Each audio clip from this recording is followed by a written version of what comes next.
Hello दोस्तों विज्ञान को, फिजिक्स को आसान, मजेदार और व्यवहारिक बनाने वाले हमारे इस चैनल फिजिक्स वर्स में एक बार फिर आपका स्वागत है। दोस्तों, हमारा जो टॉपिक चल रहा था second chapter NCERT second chapter of 12th class electrostatic potential और कैपेसिटेंस का चल रहा था। तो उसमें हमने अभी तक कैलकुलेशन ऑफ इलेक्ट्रिक पोटेंशियल और मल्टीपल चार्जेस की वजह से इलेक्ट्रिक पोटेंशियल क्या होता है, डाइपोल की वजह से चार्ज इलेक्ट्रिक पोटेंशियल अलग अलग पॉइंट्स पर कैसे निकाला जाता है, ये अभी तक हमने सीखा था।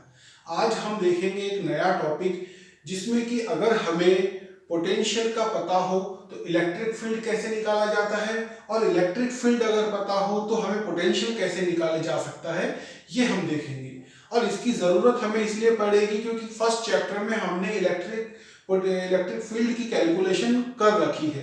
तो हमें पता है कि इलेक्ट्रिक फील्ड की कैलकुलेशन किस तरीके से की जाती है, और अगर हमें उसी पॉइंट पर इलेक्ट्रिक पोटेंशियल पता करना है तो हमारे लिए आसान हो जाता है कि हम इलेक्ट्रिक फील्ड वाले फॉर्मूले को यूज करके इलेक्ट्रिक पोटेंशियल निकाल लें। तो यहाँ मैंने दो टॉपिक आपके सामने लिख दिए हैं। ये फॉर्मूला आपने देखे भी होंगे। इन फॉर्मूलों का क्या सिग्निफिकेंस है ये आज हम समझने की कोशिश करेंगे। Calculation of electric potential if E is known. तो देखिए, अगर हमारे पास में इलेक्ट्रिक फील्ड है तो हमें किस तरीके से कैलकुलेशन करनी है V की, ये हम देखने की कोशिश करेंगे। इससे पहले हम आपको इसका थीम या इसका जो सोल है वो बताना चाहेंगे। दोस्तों, इलेक्ट्रिक फील्ड और पोटेंशियल में किस तरीके से रिलेशन बना हुआ है ये हम देखेंगे।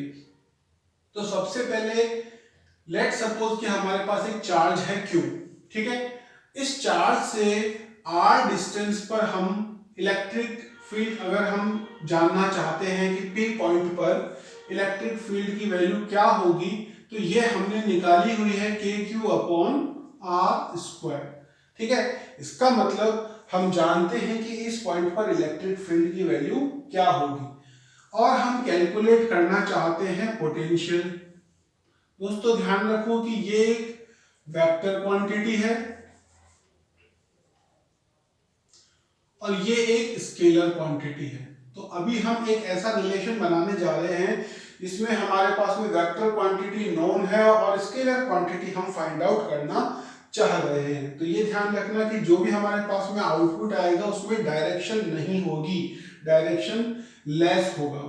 तो हम यहाँ पर Q पॉइंट से, Q चार्ज से P पॉइंट पर इलेक्ट्रिक फील्ड हम जानते हैं और V कैलकुलेट करना चाहते हैं। अब V होता क्या है ये हम आपको बताएं। तो दोस्तों, V क्या चीज है, पोटेंशियल क्या चीज है कि किसी भी चार्ज को जब आप किसी इंफिनिटी पोजीशन से या किसी अदर पोजीशन से किसी पर्टिकुलर पॉइंट, जैसे कि मान लीजिए हमारे केस में है P, तो इंफिनिटी से किसी टेस्ट चार्ज को जब हम यहां लेकर आएंगे तो दोस्तों, क्योंकि ये चार्ज इस चार्ज को नहीं आने देना चाहता, इस वजह से हमें करना पड़ेगा वर्क डन।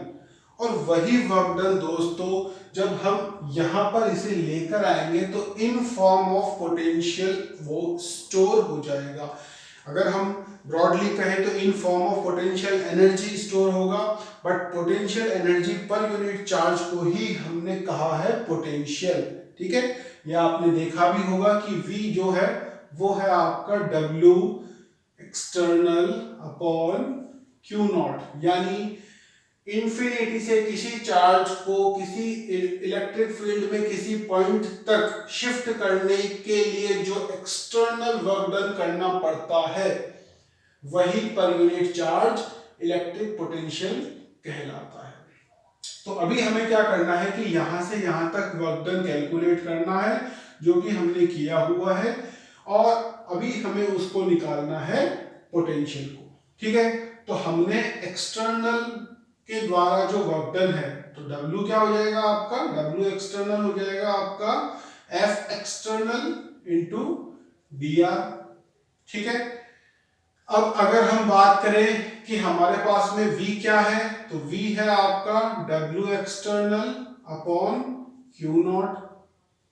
तो W एक्सटर्नल की जगह हम लिख सकते हैं कि V equal to F external into dot dr। अब F एक्सटर्नल की जगह हम क्या लिख सकते हैं दोस्तों, हमारे केस में F एक्सटर्नल तो हम नहीं जानते हैं, ठीक है, लेकिन हम ये जानते हैं कि हम जिस फोर्स के अगेंस्ट फोर्स लगा रहे हैं वो कितना है, वो है आपका F इलेक्ट्रिक या इलेक्ट्रोस्टैटिक फोर्स, इलेक्ट्रोस्टैटिक फोर्स, और जिसकी वैल्यू है Q इंटू ई, यानी कि यहां पर आने के लिए आपको इस फोर्स के अगेंस्ट काम करना पड़ेगा। तो हमें इतना ही फोर्स लगाना है ताकि हम इसको कंपनसेट कर दे दोस्तों, है ना। काइनेटिक एनर्जी में चेंज नहीं आना चाहिए। अगर दोनों के फोर्स में डिफरेंस रहा तो एक्सेलरेशन प्रोड्यूस होगा, वेलोसिटी जनरेट होगी और वेलोसिटी से हमको काइनेटिक एनर्जी मिल जाएगी। तो हम पोटेंशियल एनर्जी का सटीक अनुमान नहीं लगा पाएंगे।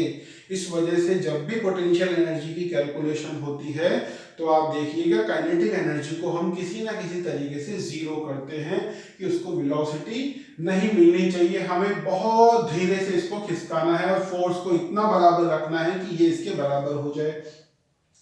तो इस तरीके से हम कर सकते हैं कि ये आ जाएगा आपका V equal to Q E dot D R, ये हो गया आपका F external dot D R. तो हमने F एक्सटर्नल की वैल्यू रख दी, ठीक है, और W एक्सटर्नल की जगह हम नीचे रखेंगे, ये तो हो गया आपका W एक्सटर्नल, और इसके नीचे रखेंगे हम Q नॉट, ठीक है, और ये भी है आपका, यहाँ पर भी Q नॉट ही आएगा क्योंकि आपको Q नॉट पे चार इलेक्ट्रिक फील्ड या F एक्सटर्नल निकालना था। तो Q नॉट से Q नॉट कटेगा दोस्तों, और V की वैल्यू आती है आपकी E डॉट डी आर, ठीक है।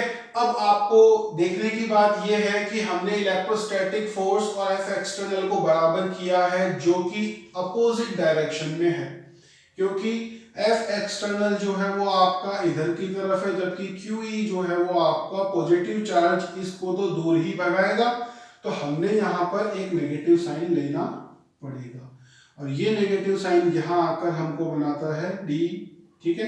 और स्मॉल डिस्प्लेसमेंट के लिए अगर हम कैलकुलेट कर रहे हैं तो पोटेंशियल भी हमारा स्मॉल ही होगा, तो यहाँ हमें यूज करना पड़ेगा small potential, change in small potential. तो यहाँ हमारा एक फॉर्मूला बनता है dv equal to E dot D R. अब अगर हमें v निकालना है तो दोनों तरफ इंटीग्रेशन करना पड़ेगा, तो ये होता है आपका माइनस, इसको माइनस को इंटीग्रेशन के बाहर रखते हैं, minus E dot D are, ठीक है।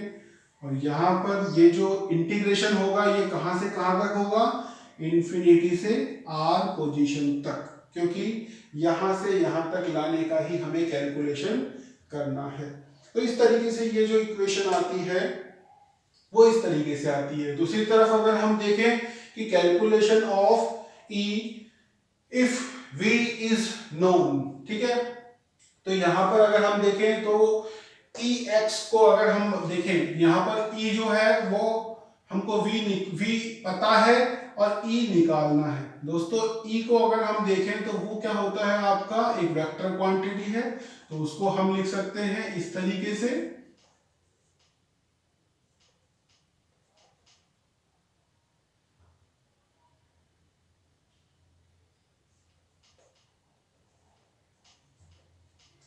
और डिस्प्लेसमेंट को अगर हम देखें तो वो उसको हम लिख सकते हैं इस तरीके से,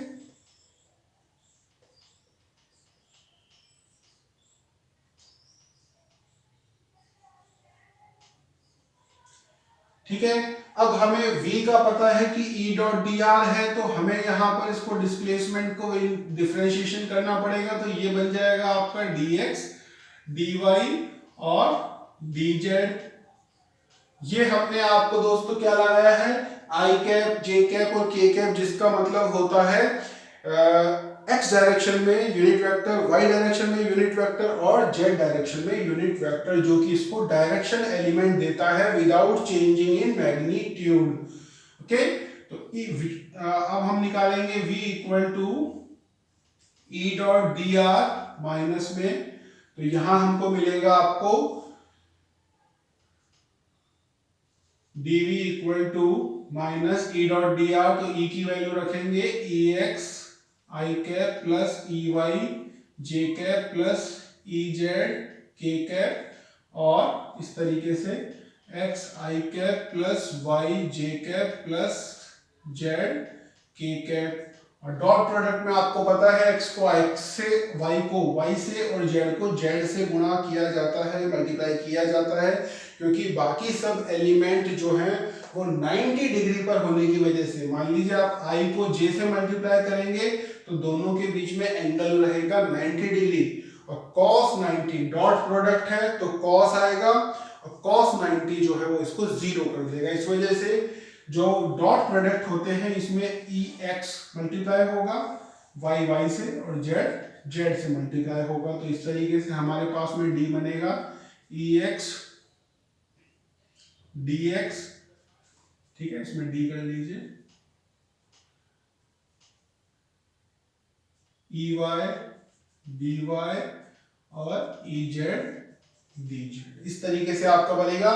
और जब हम इंडिविजुअली कैलकुलेट करेंगे, क्योंकि हमें कैलकुलेट करना है ई, तो ई एक्स यानी कि एक्स डायरेक्शन में ई का जो वैल्यू होगा वो कितना होगा, इसके लिए हमको इंडिविजुअली दोनों को डिफरेंशिएट करना होगा, ठीक है।